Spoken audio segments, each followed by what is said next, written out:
Pessoal, a gente vai conversar um pouquinho com vocês enquanto a nossa roupa está sendo lavada ali na lavanderia. A gente tem um pouquinho para gravar, então a gente vai gravar vários conteúdos para a gente aproveitar que a nossa vida está bem corrida, né? A gente vai começar falando com vocês como que foi a experiência de dirigir do Brasil até aqui. A gente dirigiu lá do interior do Rio de Janeiro até aqui na capital, a Assunção. Foi quase 1.500 quilômetros aproximadamente. Foram 3 dias ou 4 dias dirigindo aproximadamente, que veio um pouquinho devagar, tá? Foram 17 horas de viagem. Se você for contar as horas dirigidas, né? Foram 17 horas dirigindo, né? Claro, parando, dormimos só 2 vezes, né? Na verdade foi mais de 7 horas. Por quê? Porque a gente fez de Campos do Goytacazes até Paraná, depois de Paraná até Cidade do Leste. Por quê? Porque quando a gente foi pra lá, chegamos no domingo. Então eu falo pra vocês, quem tá querendo vir pra cá, o melhor período pra vir pra cá, para não ter problema com a travessia, é vir à noite ou final de semana à noite também, que ali o pessoal que pega ali a permisso, cara, é muito fácil e rápido. Se vier durante o dia, se vier fazer alguma coisa durante o dia, durante a semana, cara, vai dar muita gente. Então domingo é tranquilo de manhã, que a gente vem no domingo de manhã, que a gente dormiu no Paraná, e chegamos no domingo de manhã cedinho. E à noite também, para quem vier à noite, pega mais fácil também a permisso. Então é uma dica para você que quer vir para cá e pegar permisso. E como que foi a nossa experiência dirigindo quase 1.500 km? Cara, foi extremamente cansativo. A gente veio com o carro, tudo que a gente conseguiu colocar no carro, a gente veio. Só que eu tive que tomar cuidado na direção, porque eu saí de madrugada, tá? 11 horas da noite, lá de Campos do Goytacazes, e peguei estrada. Como a gente veio com muita coisa no carro, eu fiquei com um certo receio de ser parado, porque o nosso carro tava até o teto de coisa. Eu trouxe fogão industrial, eu trouxe panela para trabalhar com doce, uma fábrica de doce que a gente tinha. E assim, cara, foi bem complicado, porque não foi fácil dirigir, até porque a última semana a gente fica muito ansioso.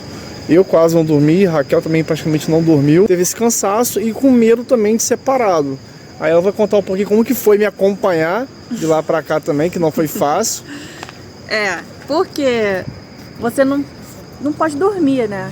Então, assim, por mais cansativo que seja, você não pode dormir. Eu tinha que ficar segurando o pé dele praticamente, né? Porque é um pé pesado que eu nunca vi, veio a mais de 200 por hora. Não, vinha 190. Que nada. Tinha hora que tava 210. Aí... Cara, a estrada é muito boa no Brasil, tá? Presta atenção, a estrada no Brasil, quando depois você passa de São Paulo até chegar em São Paulo, ela é muito boa. Porém, até São Paulo tem muito radar. Eu acho que eu tomei uma multa só. Mas depois de São Paulo, a estrada é boa e não tem radar. Eu aproveitei, meu amigo, cascalho no pé. A gente fica cansado quando chega logo, aí, mas não é legal, né? Não é seguro, tá? Não choveu, tá? Então a pista, se chover, ela não é legal, porque não tem iluminação depois de São Paulo. Então é bom você pegar durante o dia. Foi essa a parte boa que aconteceu, tá? O certo era a gente ter parado mais uma vez para dormir. A gente deveria ter parado um pouco, mas Henrique queria ir logo. Aí esse ir logo é que ele tava começando a ficar com sono, eu também comecei. Teve uma parte que a gente parou para só descansar dentro do carro mesmo. A gente parou num local que tinha um posto de gasolina. Posto de gasolina desativado, se não me engano. Mas tinha um restaurante, né? Aí a gente viu que tinha um movimento ali. A gente parou. Isso já era no Paraná, né? Era na saída de São Paulo com o Paraná. Aí a gente parou ali, dormimos uns 40 minutinhos dentro do carro mesmo. Eu deitei o banco porque não dava, tava cheio, né? Mas tentei fazer o banco ficar um pouco mais confortável. Henrique deitou no meu colo e ali mesmo dentro do carro, um calor do caramba. A gente, de tanto cansaço, a gente dormiu uns 40 minutos pra gente conseguir voltar. Então, Henrique não queria deixar eu dirigir, então ele que ficou dirigindo o tempo inteiro. Eu poderia dirigir, mas ele não queria, porque eu ia dirigir devagar, eu ia dirigir com cautela. Só. Vocês que são homens, prestem atenção. A gente já tem costume já em dirigir estrada, tá acostumado com o perigo. O nosso reflexo já é mais apurado, ainda mais que eu tava mais a dirigir. Aqui, raramente ela pegava trânsito, muito raro. E não pegava estrada. Agora imagina a pessoa sem experiência, sem reflexo, pegar uma estrada. Então não é questão de não querer. Eu preferi me sacrificar ali na estrada dirigindo, porque eu entendia que era arriscado. Mas porque, apesar de cansado, eu ainda tinha mais reflexo do que ela ainda para dirigir. Aí quando eu falei, não deu, eu dormi acho que uns 40 minutos, 50 minutos mais ou menos. Só que eu tava dirigindo desde 11 horas da noite. Literalmente, eu tava dirigindo desde 11 horas da noite. Eu só fui dar uma cochilada 40 minutos, era 1 hora da tarde, eu acho. Aí eu dei uma cochilada de 40 minutos, voltei a dirigir logo em seguida. E a gente chegou no Paraná à noitinha, onde a gente parou pra dormir. Foi aqui, 7 horas que a gente chegou da noite, né? 6, 7 horas. Na casa do casal lá. Tava de dia ainda. Não, mas tava anoitecendo. Não tava de dia, não. Tava anoitecendo. Deve ser umas 6 horas. Ela tava bem de tardezinha, então assim, o que acontece? A gente tava lá, foi bem cansativo, mas eu queria adiantar logo. E pra gente evitar problema, eu peguei a madrugada inteira dirigindo, sendo que eu não tinha dormido antes, porque tava ansioso, arrumando o carro. E assim, cara, quando você tá uma mudança muito grande na sua vida, você não consegue descansar. Eu achei, tá. Eu falei assim, eu vou dormir antes de viajar. Cara, mas a ansiedade era tão grande, porque você tá saindo do seu país, tá saindo com tudo você dentro do carro, com dinheiro contado, sabendo para onde você vai, se você vai conseguir alguma coisa ou não, se você vai conseguir um trabalho ou não. Eu até agora não estou trabalhando. A gente vai falar para vocês alguma coisa a respeito sobre, se você não tiver uma renda no Brasil, não venha para cá, tá? Não venha para cá, que não é tão simples. A gente veio para tirar a documentação, a gente está aqui em Assunção. Aí o que acontece? Por que eu falo assim? Eu estou aqui há 2 meses. Só que a minha esposa, que ela tá meio que sustentando a gente nesse período, eu tô estudando, fazendo algumas coisas, algumas possibilidades e aguardando a documentação ficar pronta. Assim que a documentação ficar pronta, a gente vai embora pra Cidade Leste, ali eu vou começar a trabalhar de alguma coisa, porque trabalhar aqui na capital, eu senti muita dificuldade para dar os primeiros passos. Primeiro que eu não falo espanhol. Até eu aprender a pegar o jeito, eu preferi o quê? Falei com ela, conversei, a gente alinhou uma ideia muito boa. Eu vou estudar, a gente está estudando sobre uma coisa mais tecnológica, envolvendo mais IA, olhando mais pro futuro. Vou aproveitar esses 2 meses que eu tenho mais pela frente ainda, que a gente vai lá para Cidade Leste lá no início de fevereiro, e eu vou só estudar. Por quê? Qual é a minha ideia? De repente, com esse meu estudo, já me gera resultado. Gerando resultado, eu já consigo chegar em Cidade Leste já trabalhando em alguma coisa digital. Então, mais pra frente vocês vão saber como que tá funcionando, mas tem a ver com IA. Então, mas é muita informação, calma. A gente tá aqui em Assunção, né? A gente veio de carro, como a gente tá falando no início do vídeo. E o intuito do vídeo era falar sobre a viagem mesmo, né? E a gente tem muita coisa para falar, só que a gente não tá parando para fazer vídeo, a gente tá organizando as coisas, é muita coisa para fazer. E agora a gente tá em Assunção, mas a gente vai se mudar para Cidade do Leste. Também vamos fazer um vídeo explicando porquê e tudo mais. Só que tem vários pontos, né, que a gente tem que falar, pontuados mesmo, com cautela, para vocês entenderem, para vocês não caírem em nenhum golpe. E a gente não caiu em golpe, não aconteceu nada, tá tudo assim. Eu estudei 2 anos pra vir pra cá, foram 2 anos de todos os dias vendo vídeo. Não era porque eu queria, era porque eu não... Só tá piorando, né? O negócio só foi escalando pra atender a gente realmente sair, né? Então, foram 2 anos de estudo, então a gente não caiu em golpe, a gente conseguiu fazer tudo certinho, a gente fez documentação sozinho.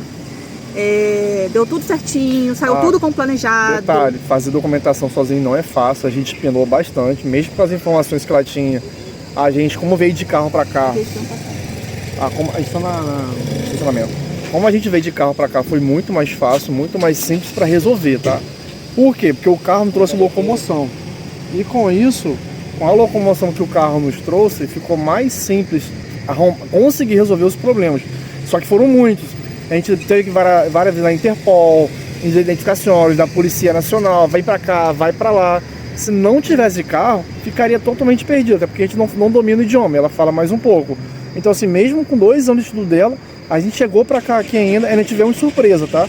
Não foi assim, vai ser fácil. Não. E parece que toda vez que muda o ano, eles mudam alguma coisa, eles pedem algum documento novo, algum documento que não pedia antes, e podem pedir na próxima. Então assim, a gente não sabe com certeza como vai ser o próximo ano. Sobre documentação, já tem seguidor nosso que colocou aí pedindo pra gente falar sobre isso. A gente tem que fazer um vídeo só disso, né? Porém, a gente já pode adiantar algumas coisas, porque tem muita gente falando sobre documentação, como tirar, fazer sozinho. Foi assim que eu consegui, né? Fiquei 2 anos pesquisando. Cada pessoa que falava alguma coisa de documentação, eu anotava. Eu ia anotando. Aí fiz um compilado e tenho tudo anotado e vim com isso. E deu certo. Só que assim, mesmo assim, tinha Na verdade foi só uma parte, foi no final. Que a cédula temporária que a gente tira são de 2 anos. Né? Que é a admissão. Admissão temporária. Essa admissão temporária a gente tira junto com a... Carreta de estrangeiro? Não, é outra coisa. A admissão a gente tirou lá no Migramóvel. A admissão, a única coisa que eu não consegui pegar nas minhas pesquisas foi que a admissão você tira temporária e logo depois você tira a cédula também de 2 anos. Pra mim, a cédula já iria vir de 10 anos, porque eu já tinha admissão temporária de 2 anos. Então não faz sentido você ter admissão temporária de 2 anos, mas a cédula de 2 anos. Mas é assim. Aí eu fiquei meio confusa na hora e eu tive que subir, descer para resolver isso aqui. E sem falar que usa os mesmos documentos. Então se você usou o documento para fazer a admissão, você usa os mesmos documentos, mais a carteirinha da admissão para tirar a cédula. Então assim, uma ideia, só para vocês sacarem como que funciona, se você tirar a admissão, é logo bom você te dar entrada na cédula. Por quê? Por causa da data da validade dos documentos. Sim, porque vocês já devem ter pesquisado, mas quem não pesquisou ainda, você tem um compilado de documentos para tirar no Brasil, antes de adentrar o Paraguai. E esse documento, ele só é válido por 3 meses aqui no Paraguai, que é o apostilamento de AIA. Então, mas presta atenção, a gente acabou dando uma coisa muito boa já sobre documentação, mas depois a gente vai gravar um vídeo só sobre isso. Porque é muito longo. Então, assim, muito longo. É só pra voltar a falar que a gente veio pra cá, fez a documentação, tá tudo certinho. Agora tá esperando a cédula chegar, porque a gente já deu entrada. E com a cédula a gente dá entrada pra fazer conta no banco, pra tirar a carteira de motorista. Então, como eu tô aqui com o meu carro do Brasil usando a carteira de motorista, pode. Mas se eu quiser comprar um carro do Paraguai, eu tenho que ter a carteira de motorista do Paraguai. Eu não posso usar a carteira de motorista brasileiro para dirigir um carro paraguai e vice-versa. Por exemplo, vamos supor que eu quero ir pro Brasil. Com o carro do Paraguai, eu tenho que estar com a habilitação do Paraguai, entendeu? Então é assim que funciona. Então eu estou pensando nessas possibilidades de documentação que eu preciso para poder ficar mais fácil, tá? Planeje o ponto de parada e assim fica um pouco mais fácil. E para quem está vindo de longe, como a gente veio, e com um carro muito cheio, eu falo para você que uma dica muito boa é viajar de madrugada e tem menos chance de ser parado. Porque assim, pela quantidade de coisa que a gente colocou no carro, sem sacanagem, pela quantidade de coisa que a gente colocou no carro, a gente seria parado, tá? E eu não porque tinha uma coisa errada. Foi muita oração, gente. Vocês não me conhecem ainda, mas eu sou uma mulher temente a Deus.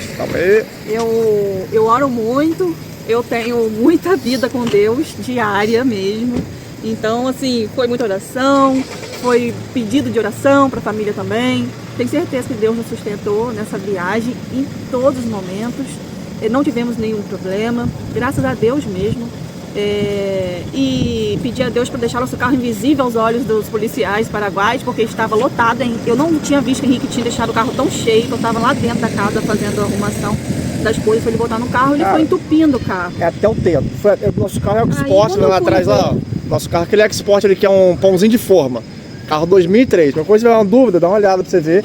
Eu baixei os bancos de trás, tá? Para caber mais coisa. E ali eu coloquei um monte de coisa, coloquei até o teto. Coloquei fogão, panela, impressora, computador, notebook. Foram 3, 4 panelas grandes que a gente usava para fazer recheio no doce, que a gente precisava que... Nossas roupas. Roupas, tabuleiro. Trouxe livros. Livros, tá lá no carro ainda, não tirei.